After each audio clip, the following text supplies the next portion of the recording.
Mesdames et messieurs, bonsoir et bienvenue encore à ce nouveau numéro Silei Maboko TV, une émission de chronique musicale présentée par votre humble serviteur qui n'est autre que Silei Frojancy, 9 étoiles, la rongeur. On a eu ambassadeur de la presse. Alors ce soir, nous avons un invité qui est déjà là, habité sur mon plateau, qui n'est autre que 20 poids lourd, un artiste de Dolzy. Avec lui, on va discuter de sa carrière et on va parler de la musique, purement musique et musique caca. Que 20 poids lourd. Bonsoir et bienvenue pour la première fois sur mon plateau Silei Maboko TV. Ouais, bonsoir, merci. Bonne santé. Santé du tout au fait que l'un au monde. Ah, Kalami était outil na Brazza, tu sentais que température est pénana, température à Brazza. Ouais, ndemo lobby, na outil Brazza, mais ouais, na outil français. Tout à l'heure, on va parler de son passage, sinon faut dire son séjour sur Brazzaville. Mais avant tout, hein, c'est un artiste pour la première fois sur ce plateau. Et nous voudrons aussi que les téléspectateurs, tous ceux qui nous suivent en direct, puissent découvrir le parcours de Kevin Poileau pour une première fois en quelques mots, ni le banaba ou le bazo l'anabiso, parcours musical pour devenir ce que tu es aujourd'hui. Ouais, finalement, musique, na bani musique mala liboso, na bani musique na bien en amour boulot. Comment na bapoto, et ça vous dit j'ai commencé là-bas, et puis, qui m'a émission, des fins viennent à Bissau, à la qui, grand pote, on a dit, aussi en formation, Oui, ouais, personnel. à l'époque. En tout cas, Johanna, c'était là qui n'a rien eu.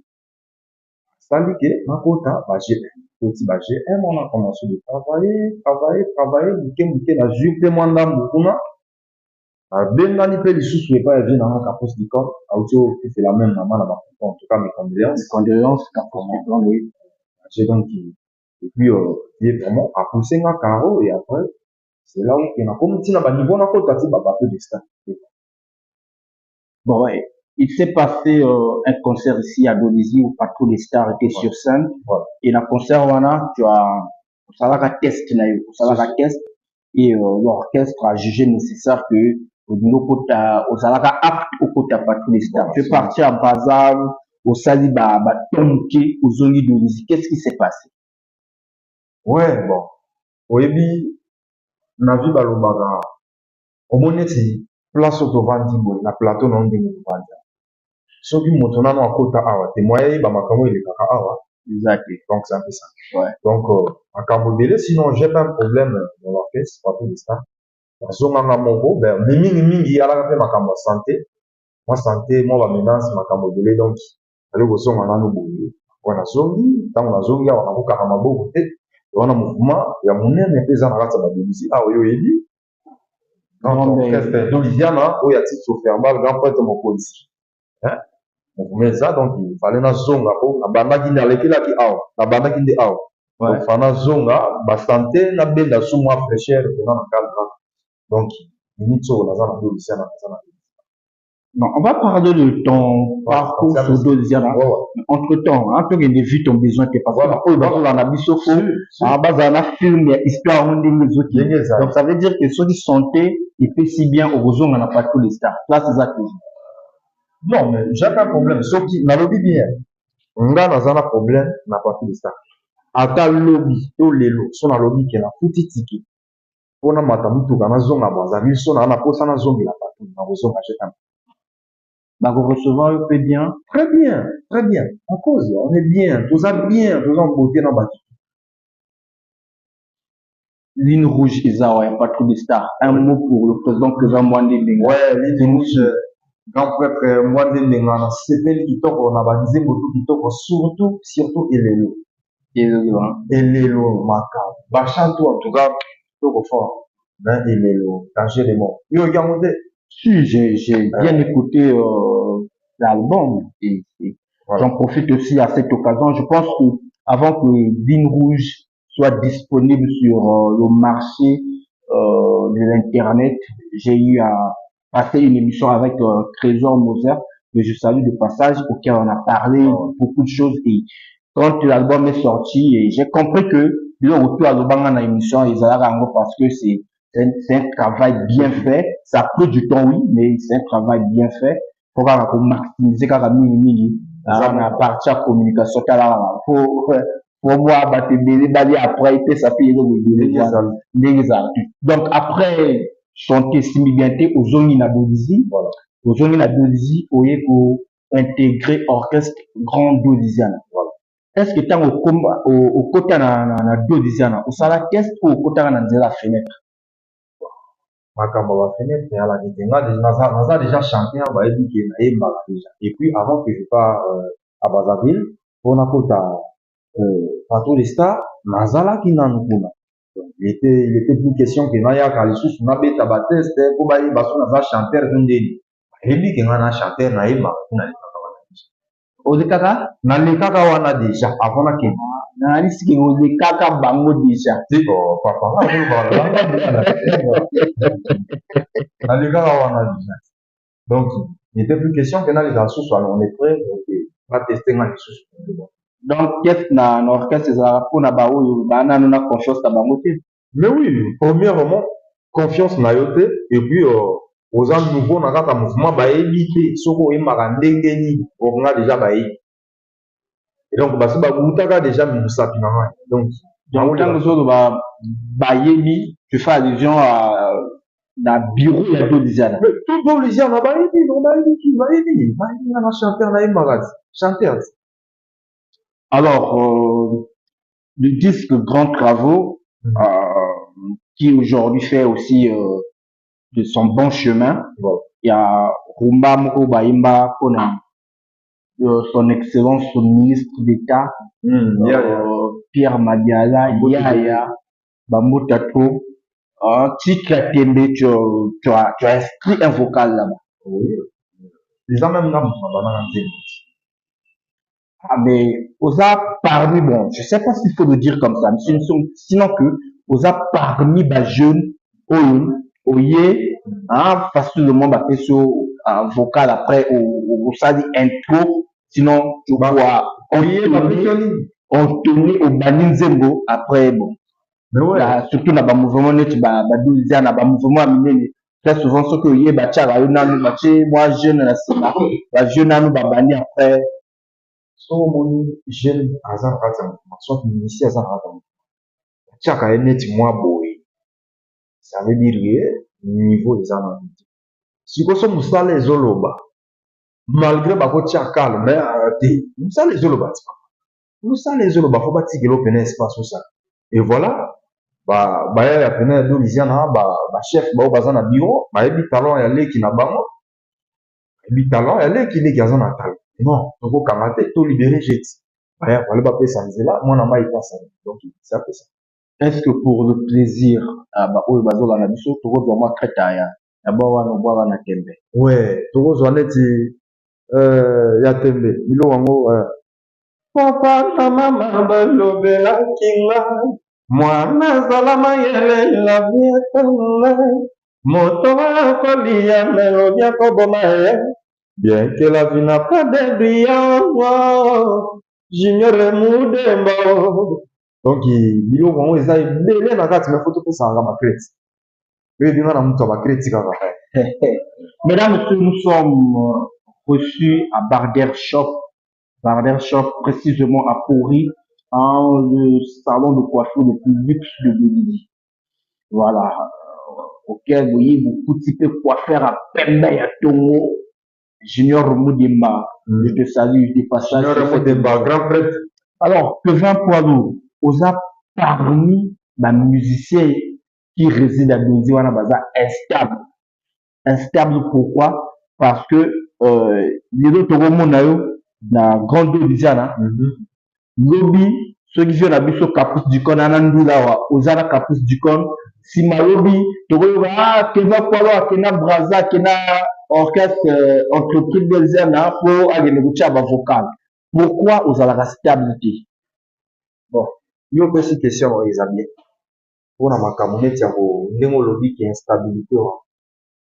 Je dis qu'on a zappé ça c'est pesi nga pena makambo ebele boyemba ti kokota na bato eza vie wana mwanda mbo naza nango so naza na 2 ça veut dire kabakisanga 1 po ekoma donc nazalaki na 1 abakiselima okapona donc ntango nakendaka meme wana bavie bayebi epi tous on est bien ayebi ke peti akendaka balibéraka nga nakende obetaka nga nabetaka nanga puis ya pas un problème kamasa te nobetaka na vie ni na vie kapesi nabetaka nambeka donzi yana na kati ya domipeka nabetaka mbe na vie kapesi sikoyo toyoka shopa nini otoloba outi na braza hein? Bisso on a reçu les informations que Jean Poilou tu t'es retrouvé à Braza avec l'orchestre des entreprises de Louisiane patronné par 1000 baguettes de l'écoute et du Porte-là que je salue de passage sur cette émission. Comment s'est passé votre séjour à Braza? Entreprises de Louisiane. Les entreprises de Louisiane. Les entreprises. Ah oui, on est sur le baba entreprise. Non, moi, vous avez dans la éditeur. Voilà, ironie. Voilà, le moment le sang avec Michel. Comme il va. Non, le mal à la fin de ça, la ironie, c'est la ironie après. On a la vie, et le moment on a la vie. Là, tu n'as pas eu mon coup, là, tu n'as pas eu mon quel bailleur? Bailleur, mon coup, là, Batumazo, la mission. Non, on a un battu sur Pandémie. Voilà. Bailleur, mon coup, bailleur, pour le bélan, qui va là, qui n'a pas mon goût, il va musique, il n'a été. Bakombo na hotel ba entreprise ko ba ka so pa ka ba nini ba entreprise wana bakombo na zo de la wana ba ko mona entreprise de Louisiane papa ngana ebité soki ba entreprise soki ne no ngana zo comprendre ba ko mona nga bakombo na zo le ba wana peut-être ngana zo ko ba obimisa ngo bien te mais yo oza plus mieux placé pour na obimisa bakombo ba mouvement wana siko ba ko mona nga et que va to na projet boye en tout kende tout ça la boye oui ngana ngambo na cadre ya bien kwa ona salité apa opesi na mbongo sali musala tupé ngalbi masolo mbongo za ndenge ni mbongo travailler na bango muke travailler muke avant au poursuivre voilà. Nani moto contactaka yo pour que on rejoigne les entreprises bao ba contactaka ngai soki na zone cinéma na cinéma yala ki bien na Roy Road Chris Bass pasta na master bano betaka ba sente na mani wana John Sente ouais na John Sente bango nde ba contacta on a que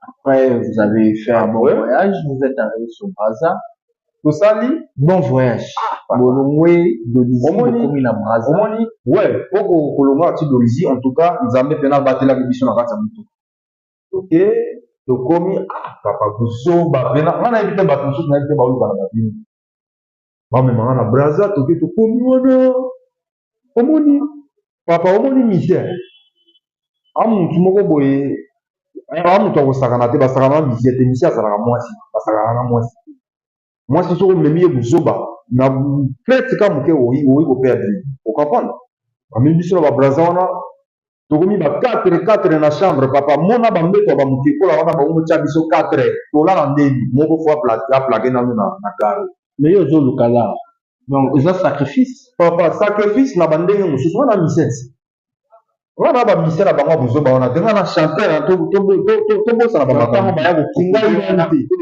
kopropose yo wana bozalaka na contrat ata ezala écrit te bozalaka na contrat verbal te kino bacondition eza boye biloko ekende boye non sinon pour ça contrat yalaki te mais j'étais sûr du genre que yalaki na bavieux nde na cité ko baherode nalaki ya bavieux ona banda musique na bavieux wana et puis nayebi bacomportement na bango batambolaka bien na chika likambo ya chiffre donc il était plus question ke nalobaka vie mbongo boye mais nalaki sûr mais avant tokende mpe natuni bango bavie misi akotambolaka kilikili te obo libéré moi chiffre moko boye ntango mosusu biso bao mosusu kovimisa palais ouais mais biso bao tozalaka na mwa bacharge moko boye po kotika mwa 1 2 3 ona lider alobi fa tokende dek tokomi na Braza bakotinda mwa banini wana tokomi papa yo okoma boye kolia ekomi pena bien te baomopesa o 300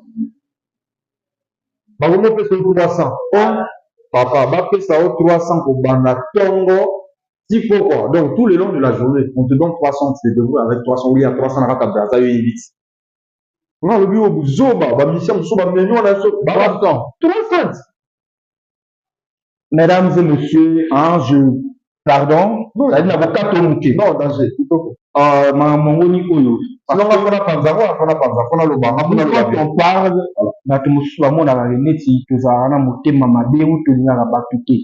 mais on doit éradiquer les mauvais comportements.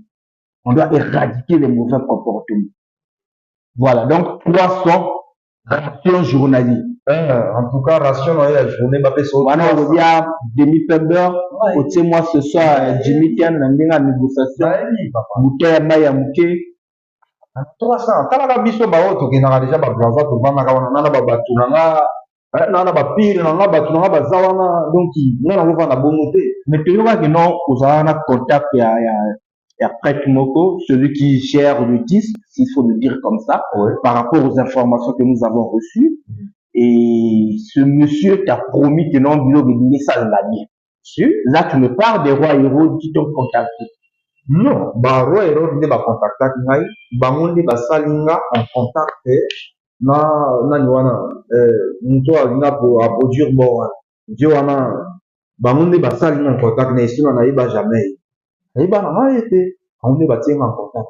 Tu es en contact. Est-ce que tu as discuté avec lui pour dire qu'il n'a pas participé à ma condition? Non, puisque il y a là qui projet dans l'idée. C'était pas moi qui étais devant. On a qui nous solo, on a eu solo, il y a ma solo, na bango, communauté na mon baby savoir na comme il y a battu.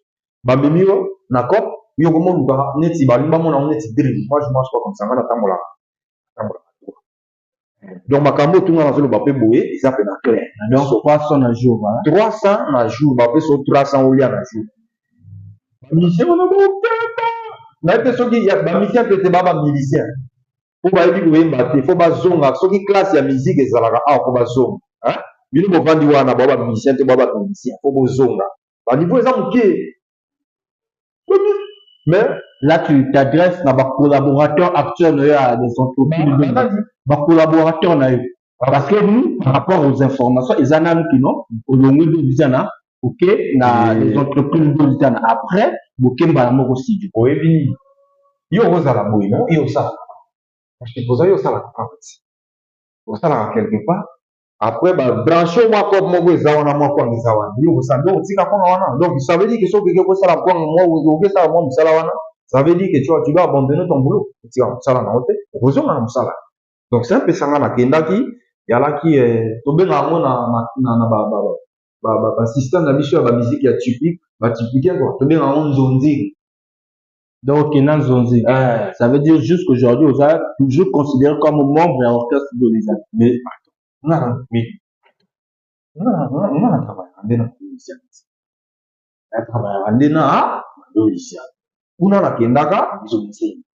sikoyo ntango nauti wana naoyoka babui bato baoloba kolo nzoto ndinga explique même pas dans cette ya motu mosusu yanga ya moke obomona mwana moke mais bongo moi ebeli bon faut comprendre que ma condition d'hébergement ils sera bien par rapport à ce que tu nous apprends voilà ration alimentaire 300 la journée 300 voilà aussi ça reste à vérifier et juste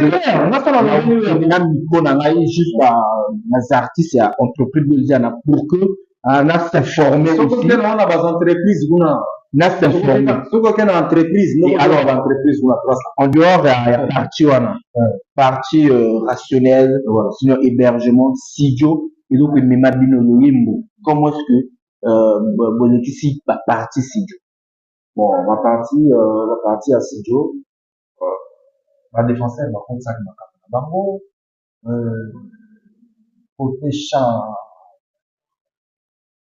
exact mais on a ça l'ingrate il y a la mutaba vérité chanteur ka moko on a kurutu je dis que porter là mot de no yangwana on a pas un problème avec les avions en polo ou ba ça va la place là mais côté chant ka viwana les restes baza ba mayaka donc bango wana ko bazonga na classe baza ba musicien te mais baza ba musicien bango fo bazonga nayebi te fo batika baluka bamisala mosusu bazongisa so musique batika bakoyeba mpe koyemba te opesa kota na kati leta kasi yeba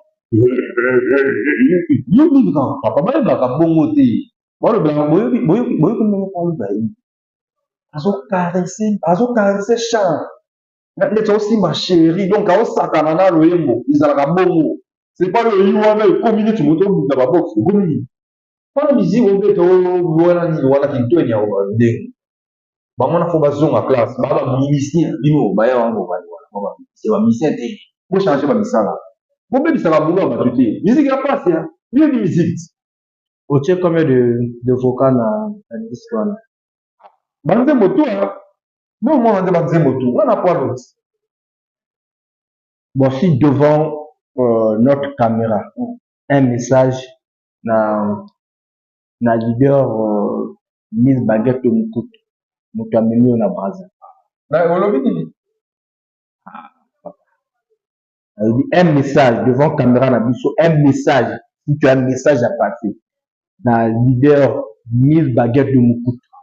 C'est lui qui a géré délégation wana. Non, on a évité parfois comme mususu, on a évité parfois un message à Dick Portel. Dick Portela, j'ai message na opesa o kaka na sens ya bien.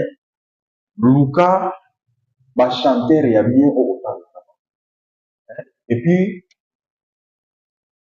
botambolaka boye te ndenge bomema pena bato boye bien te sinon vie oyembaka danger mais mokili wana bachanteur wana bachanteur luka bachanteur ya bien ou soit soki okolunga osala disque pala oyembango ata yo moko okotisa bachan wana na kati oyo bachan oyo bamisien wana bayi koyemba wana bakobebisa chan oyembaka danger te donc wana problème na bachanteur wana bayebi koyemba te ce sont pas des chanteurs baba nayebi te kombo nini bakopesa bango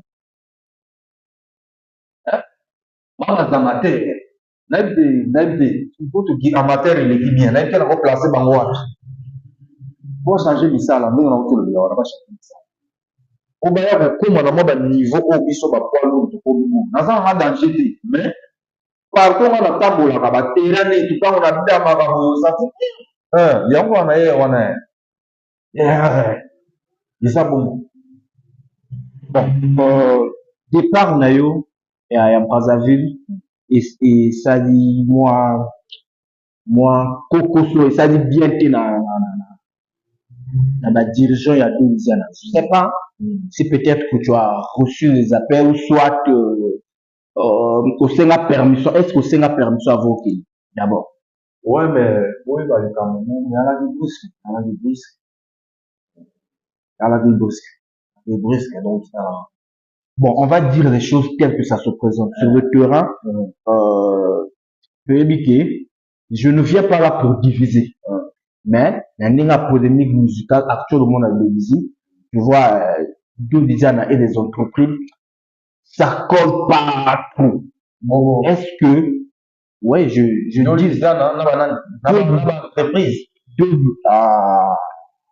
mais papa nga tola na maloba na yo tola entreprise na epi ani actuellement aux zones est-ce que on m'a dit déjà répétition na deux ans? Non, j'ai pas encore commencé avec une répétition.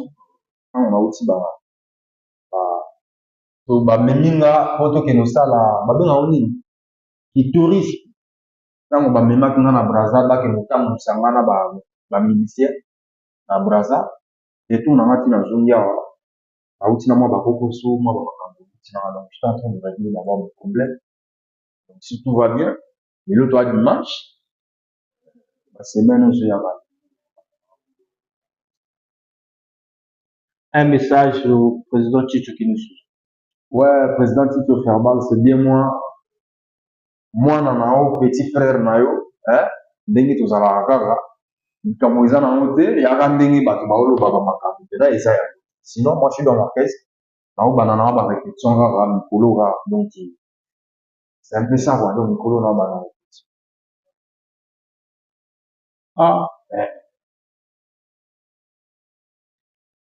bon maintenant soto lobi partie studio wana donc ka deux chanteurs bakotisi bavoix deux chanteurs sikoyo bokozonga na La deuxième phase.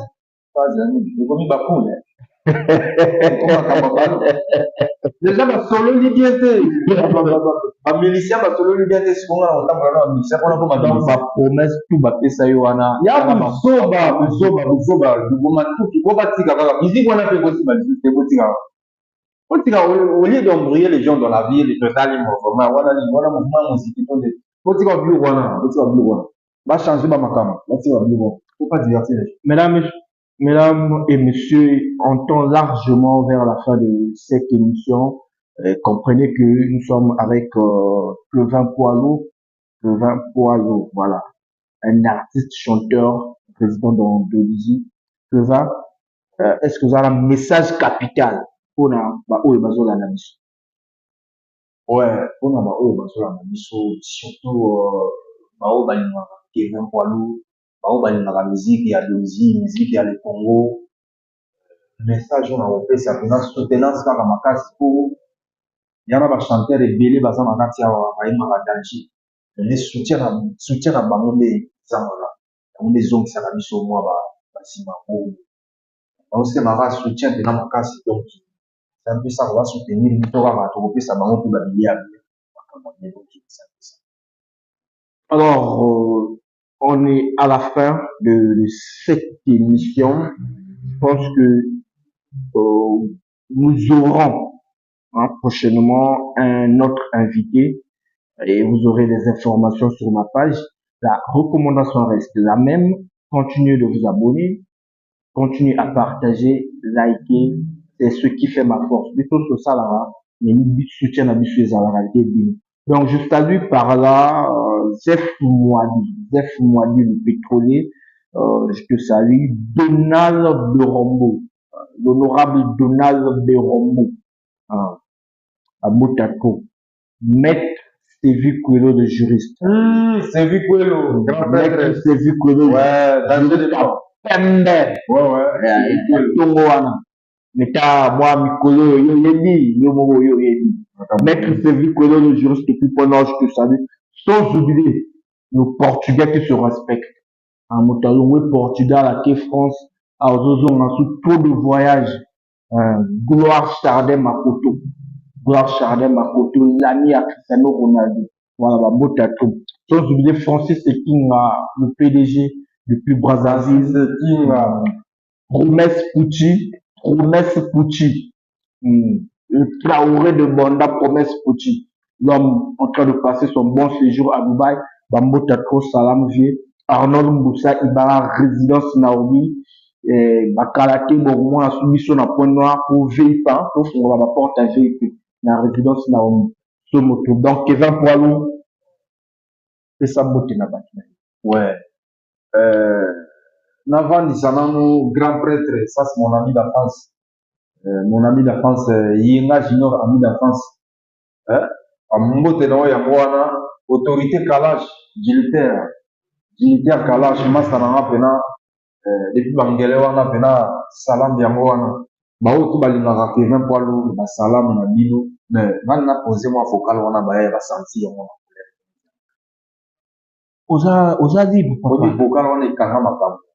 Vocal obeti na braza wana. Tu wana ba vocal ba papa ala beta ba vocal ekuna. Oza bon wana.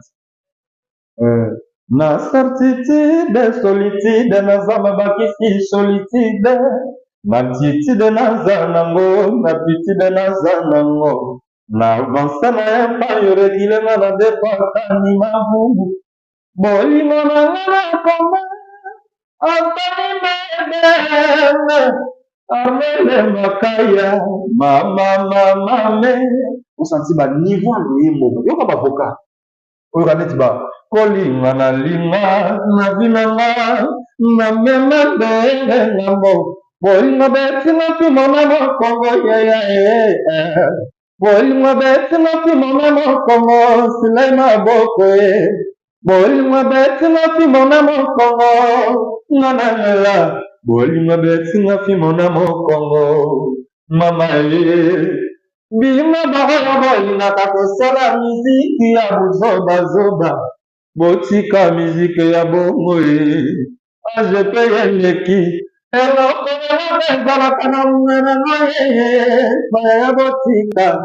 etikala na biso baluro oyo etikala na biso yayaye yaka na bato basalaka bamusike bozoba na bozoba papa nga nazoyemba wana ozofinga ti nafingi nani me vokal wana elingi elobani nga nazoyemba ti nga nalobi ke ngani boyeboye nga nalobi ti nazoyemba nga nazoyemba ti yo sikoyo soki oyebi kosalaka bamusike bozoba tika ozosi adresse na nani nga nalobi koma moto papa nga nazoyemba ti Mesdames et messieurs, beaucoup à dire. Le temps nous est reparti. On se retrouve à la prochaine émission. Restez scotchés. Continuez à vous abonner, continuez à liker, continuez à partager. On reste ensemble. Ciao.